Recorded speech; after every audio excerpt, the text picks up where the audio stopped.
Hi everyone, welcome back to the channel. Today we're going to talk about book number 9 of the Wheel of Time series, Winter's Heart by Robert Jordan. So, since this is the Wheel of Time series and I am on book 9, very deep into the series, I'm going to do away with the non-spoiler section. So, the reviews from here until the end of the series will be all spoiler open, except in the comments. If you're going to spoil anything past this book, please put in spoiler tags. Please do not spoil me for anything else that happens. I was already spoiled about the big thing that happens in this book from a Facebook group. And yeah, so I kind of went into it knowing the big thing was going to happen, but obviously not knowing how it happened. So let's just go ahead and jump right into it before I give it all away immediately. So make sure you hit that like button and subscribe to the channel if you haven't done so already, and let's begin.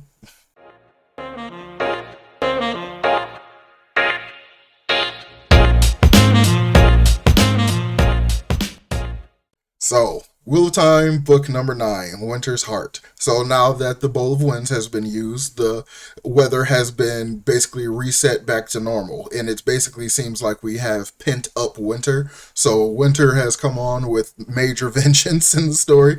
Like everyone's dealing with so much snow. There's always like drifts really high that's always been described and stuff. So the title Winter's Heart is very appropriate because they are truly in the heart of winter.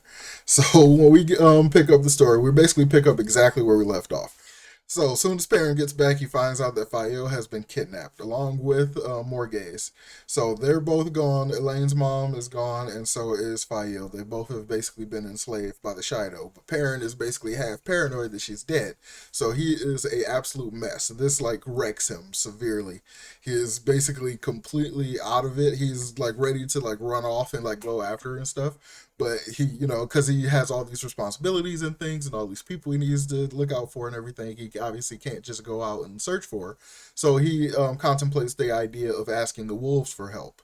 So when he does ask the wolves for help, they basically tell him, all you two legs look alike to us. We can't tell the difference between you and her enough to go and search a whole group of humans to go find her or whatever, which I think is a bit of a cop out because they're still mad because of all the wolves that died during the Battle of Demise. Well, because they're telepathic and they're wolves. So like Perrin can obviously give them her scent telepathically, and they can go and find her and distinguish who she is based on her scent. But they don't want to help out because all the wolves they lost last time. And if they were to go and help this time, they would also lose more wolves.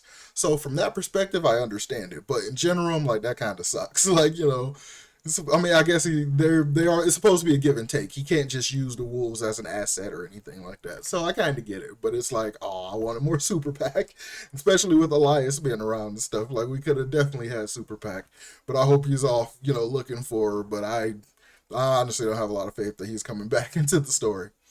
But yeah, that's kind of going on what's going on with Perrin. And even during this time when he's freaking out and stuff, he goes into Telon Real the wolf dreams and basically goes in there so completely that he almost kills his body. He like astral projects to such a strong degree that he pretty much leaves his soul leaves his body and almost like causes his body to die. So the Hopper is in the wolf dreams like, you gotta go back, you gotta go back. You've been in here too long, you're in here too strongly and all this stuff. So he comes back and he's basically catatonic and he's just trying to wait to hear back from some of the scouts and stuff, people that are out looking for her. So that's kind of where we leave him. Like I'm happy to get Perrin back, but it kind of sucks that all we get is just this little bit, just a little POV. He's just right here in the beginning of the book. And same with Fael. We get a little POV from her perspective when she's with the Shido and she is being enslaved and like she's kind of getting her bearings and stuff. She's trying to figure out what they expect of her and everything. So her and Morgaze have basically been made. They're like honor slaves. How they have the G toe and all that stuff. The Gaishan. That's basically what they're doing. And I love the fact though that Fael is like not sitting there just like, oh, Perrin's gonna come save me. Oh, where's Perrin? Blah blah. She's like, okay, I gotta escape. We gotta get out of here before Perrin shows up because Perrin is not going to handle it well because she's a badass herself, so she's not overly dependent on anybody or anything like that. So she's like, we just got to get out of here in general. Like we just got to go. So like I really like that about her and stuff. So I'm interested in the storyline because we get a different side of Fael, and it's not just all this Perrin in his head wondering what these scents mean and dealing with Elayne and all that. Even though Elayne is still all on her stuff this book, so she's still, and it's weird because she like offers Perrin a truce, but he behaved as if he didn't understand it, but he really should have understood what she was talking about because she's flirting with him like purposefully, like causing friction in their relationship or whatever, because that's just like who she is. But she's doing it in such a way where in her perspective he is fully aware that she's doing it like this and why she's doing it like this. So when she offers him this truce and he basically pretends he doesn't understand it, she's like, okay, fine, we're gonna crank it up. And she basically throwing herself at him while Faile is gone and stuff. And it's kind of his own fault. Like, it was funny because I saw something on Twitter. Someone was saying like who was the best wheel of time, himbo, and then like so many people saying his Perrin, and I'm like, then I'm like, I was thinking about half the stuff that he's done, and so I'm like, I guess he kind of is a himbo. He's just like pretty and dumb, but he's awesome and powerful. Like I don't know, like, but he is kind of like, you know, he doesn't pick up on a lot of stuff. He's just way too straightforward. But that's one of the things I like the most about him. So yeah, that's pretty much all we get of Perrin and Faile. So apart from Perrin and Faile, we got Elayne. So Elayne is finally at her city. She's finally trying to go and get the crown. She's getting the lion crown. You know, she's daughter heir. She's finally going to live up to that and all that. Even though her mom's not dead, but you know, as far as everybody knows, she is dead. But so she basically, instead of this situation that Rand kind of implied that was going to happen, where he was basically going to be able to just give the crown to her or whatever, it's a situation where she basically has to get like enough votes and enough support to push her claim properly. So we have to have enough people to support this claim in order for her to officially be coronated and stuff. So she's basically trying to get her allies together and trying to get her little queen's army and stuff like that together and everything. And she almost immediately gets manipulated. Like there's an assassination attempt on her, and she obviously doesn't know, but the person that attempted to assassinate her is the person that saved her. And then like that person is also a dark friend, so it's like so of course like they wanted to put themselves in such a position where they could get closer to her and stuff. So now she's made him like the master of her guard and stuff like that. So now he's very close, and it's like, dang, you keep trying to do awesome stuff, and you're just yeah, just so close, but like, dang. So I wonder how that's going to play out. I'm really looking forward to see what's going on there, and I like the fact that it's very much Game of Thrones. They're very much playing the game of houses or whatever. So I like it. That's where a lot of that storyline is going. So let's talk about Matt. So Matt's been gone for a little bit. He was basically out of commission all the last book, probably because that thing fell on him during the Shai Chan invasion. But now we finally get Matt again, and he is still hanging around, like he is still stuck with that crazy queen who is just not cool.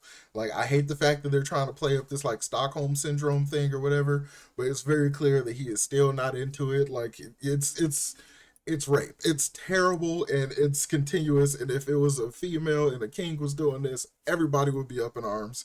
And I guess that's part of the point. But I just wish in world there was more acknowledgement of how terrible this is instead of just trying to brush it off or whatever. Like, oh, she's a queen. You kind of have no, like, you know, that kind of thing. I kind of wish it wasn't just so brushed off the way it is.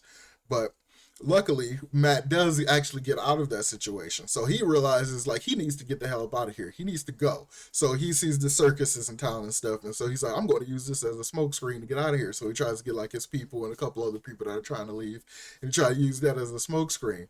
But funny enough, the same woman earlier in the story who offered to buy him from the queen, because he's just a commodity or whatever, I guess, like who offered to buy him, turns out to be the daughter of the Nine Moons. So she is his prophesized wife, and she is also the daughter of the ruler of the Shai Chan, the empress.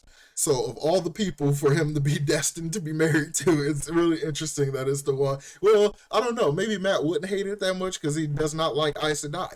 So the fact that the Aes Sedai are all enslaved, I think he still wouldn't like it. Like, I mean, how can anybody be okay with it? Like, I mean, come on.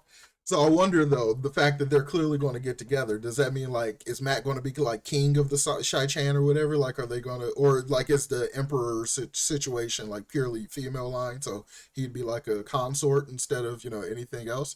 But either way, I wonder if he'll be able to have enough influence to kind of stop that whole Iodom thing and all that slavery bullshit they do, and like to reform the way they work and all that stuff, which I think is possible because through the POV of the daughter of the Nine Moons, we get some stuff about her, like she's basically learning more about the world around her, and she's like, okay, maybe the way we treat, you know, our people aren't isn't great, you know, and stuff. And they got to keep testing every single year to see if they have the ability to use the one power, and if they have the ability to use the one power, they're immediately enslaved and stuff. And it's just like, It's like, so I really, really hope Matt can have a great influence on that whole situation and cut all that crap out so that we can all be friends before all, Tarmangating and stuff. Like we need to all come together before this crap goes down. Like, come on. So yeah, I'm just really hoping that kind of thing happens. But with Matt and the Daughter of the Nine Moons, I really, really wonder if they're going to just have this like instant relationship situation, or are we going to get some kind of development? Because there is a situation where he calls her his wife 3 times, and basically, if she says "I'm your wife" 3 times, confirming it, then they're married. Because that's the way their marriages work with the Shai Chan or whatever. So I think that's really interesting. So Matt's basically already halfway there, which tells me it's basically going to be an instantaneous kind of thing. But maybe the relationship still will get some solid development. I really hope so, because a lot of these relationships are really just kind of thrown in, kind of just slapdash together a lot, and I don't really care for it. So let's go ahead and talk about Rand. And it makes sense that Rand is the majority of the story, because he should be the majority of a lot of these books, because he is the main character, or like the main character, I guess. But in general, Rand is still looking for the rest of those Ashaman who betrayed him, who tried to kill him and men. So he ends up chasing them down to this city that is similar to a Ogier steading. So channeling doesn't work there. You're basically completely cut off from the power. And they basically assume they're totally safe as a result, because they assumed, like, most magic users, like, they're only their magic or whatever, not knowing that Rand has been trained by warders and aug multiple warders and fault multiple warders at once, and then well-known duelists. And like, Rand has a lot of sword fighting experience. Rand is really good with the sword, so he just makes short work of them and stuff, and like has no emotional change or anything like that. It's commented later through a warder bond that they're like, just there's no emotion or anything. He like, that dude just needed to be killed. Like, he didn't see it as anything. So it's interesting though. In that same situation, Rand ends up getting arrested and get put in jail. It was funny because like he's so powerful and stuff, and then we just see him have to deal with something so mundane. I think it's really cool in this nice little juxtaposition, and that's kind of what we bring in Nynaeve, because him and Nynaeve have a plan, or he has a plan that he needs Nynaeve help with, and he was kind of going off and do this after, and she was supposed to meet back up with him. So she ends up basically getting him out of jail by telling these people that were holding him in prison that she can channel, and like, you need to let him out or gonna mess you up, kind of thing. But like, she was bluffing, because the well of the one power that she had and was able to and was able to bring in was only just a little bit. So just a little bit of channeling she did was all she could actually do, which I thought was fun little bluff thing. So the plan Rand has that he needs Nynaeve help with is the fact that he wants to cleanse the taint, or the corruption, from the one power. And he wants to use those 2 little figurines, the little guy and the little girl, that are the keys to the big ones, and wants to use that and draw in so much of the power that they can just somehow cleanse the corruption from the one power. Even though there's really no explanation as to how that's being done. Like, are they just thinking purifying thoughts and it pushes it away? Are they like controlling so much of the power, like a majority of the finite amount of power, that they can grasp enough of the taint and push it away or something like that? I just wish I knew mechanically how it works, because in the process, when they actually do it, we get no explanation. We get nothing. It's barely even confirmed that it's done when it's done, and it's so weirdly written to me.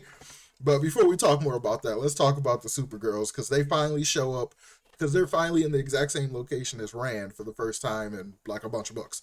So almost immediately, when Avienda, Elayne, and Men are all in the same room with Rand, they're like, hey, we're all going to bond you. Like, they all want to bond him as warder, because they're all like worried about him and stuff, and they want to basically be able to keep tabs on him. And this is like a telepathic, empathetic way that you can do it. So they all bond him basically at the exact same time. But Elayne has actually, Rand has another warder bond too. He was bonded as a warder by an Aes Sedai against his will, and I'm assuming because this was 3 bonds all at once, it like hit her in such a way that she passed out. So she's completely unconscious for like more or less the rest of the book, I think.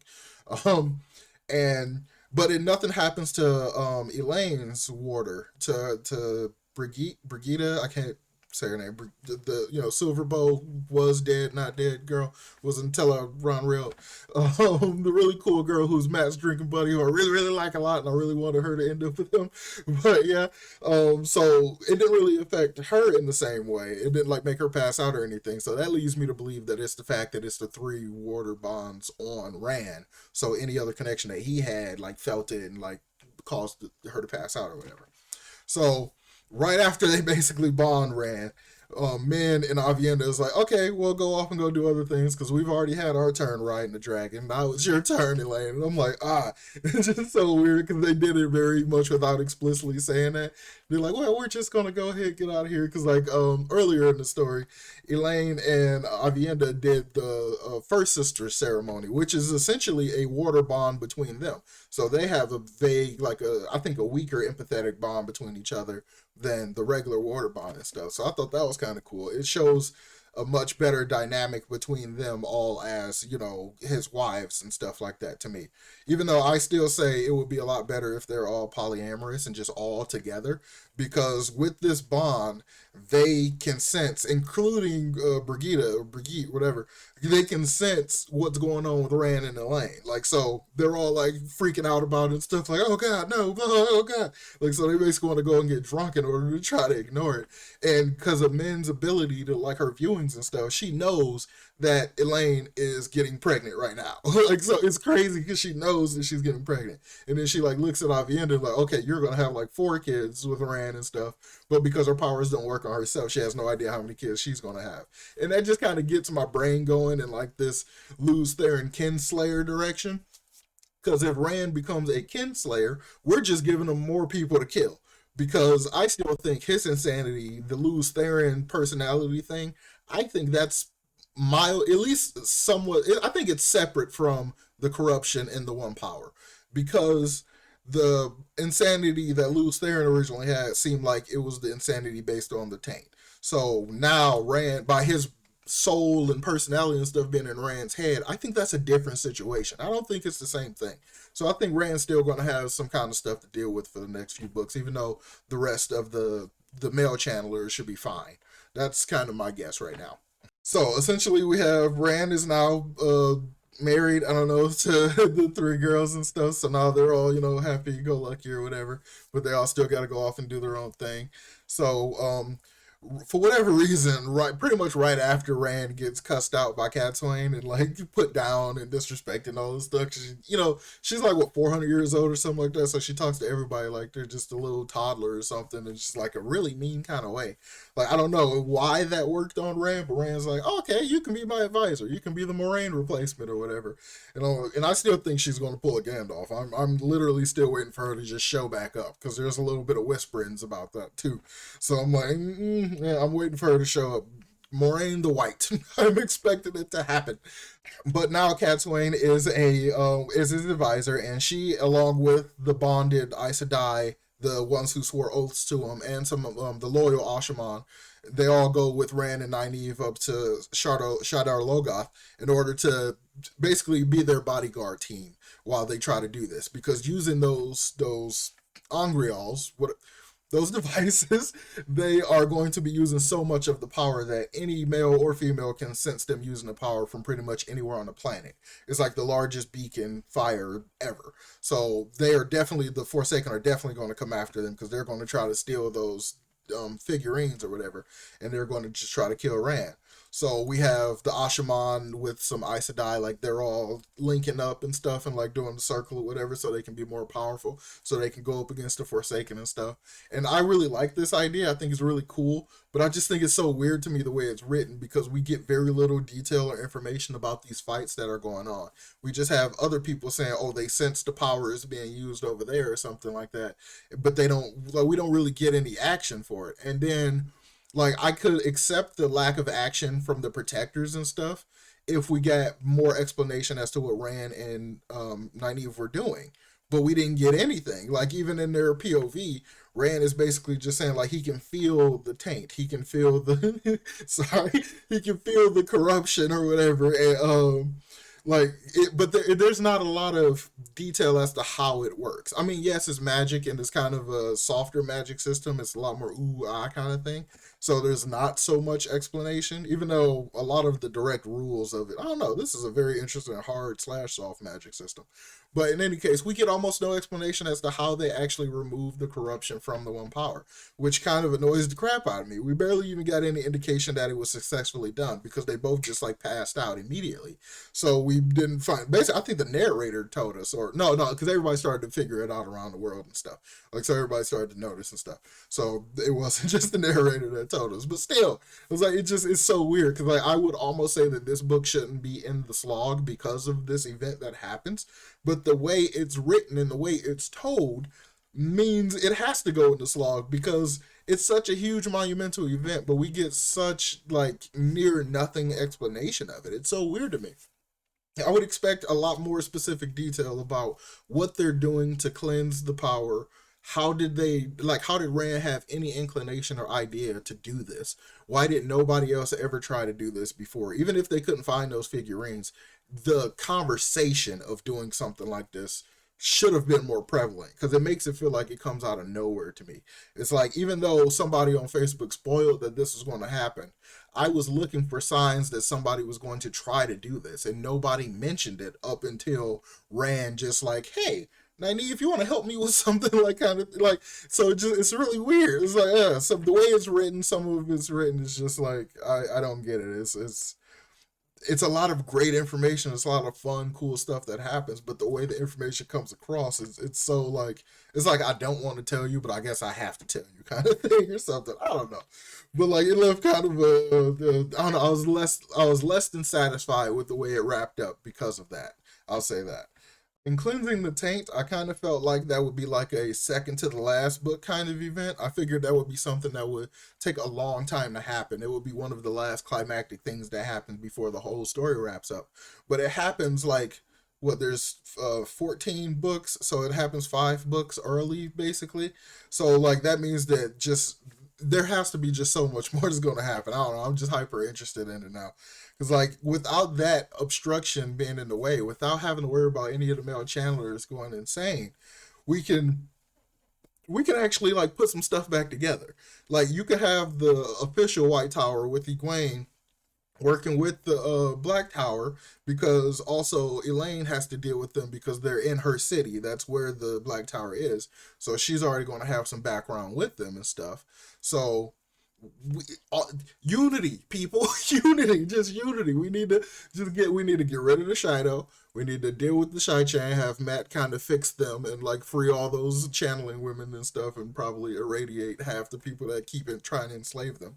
Um, and like, just get ready to fight all the shadow spawn, like, because we kind of got to get this crap together. And I mean, I understand, like, we have, I don't know, it's weird because like I know because I have multiple books left, but as the writer, when you're writing it, I feel like a lot of this stuff should have been a lot quicker. So the last 3 books really could have been combined into a single book, in my opinion.